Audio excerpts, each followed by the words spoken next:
pastor yung ako sa mga kanini ay wa ang gam sung bu ka wa na barden ni which is ato ka pana ka pe na kaniti ay tina ke da jing na ni ke an ti yong ni be ya ni pe na ai wa ma shi wa na patin ka ta na ka yi ng mo ta wa sa ka ti ji ai tu na ki ko dong ta be se pa na yin ko lai ta che hong su ki pa na he ka ge la ti ti ka chu ma he tam ki ni bắt đầu cái sau qua thì và thịt của nó phải nhiều đến này, là gì chứ vì hết là sau các cái năm đi sự xuân này đều kia là thả tiền để mà thứ được quỳ máu thịt cái gì cái này tu này sẽ được vậy là cũng nên lao Proverbs chapter 25 verse 2 for the glory of God is to conceal metal but the glory of king is to find metal. Trong cái một tàu này chúng ta hay là let the word of my mouth and the meditation of my heart be acceptable in thy sight. Một tàu là là kiến sản thì cái này,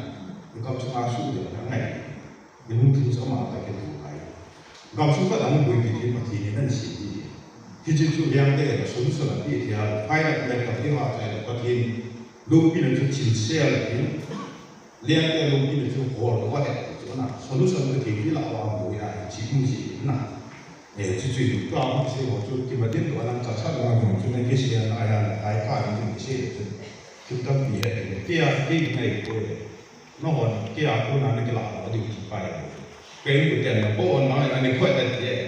지는 날에 것이 아마 저래 보고 cái chuyện đó cái gì này thì bảo rồi ai khác gì cũng là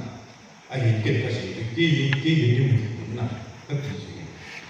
tu nhà James cũng kiểu như là nên ông sẽ nói cho cái này thì bên kia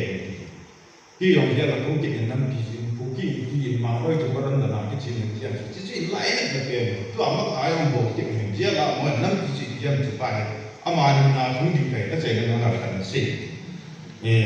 thì phân tâm được chỉ chạy rồi phụ kỳ năm kỳ thì xem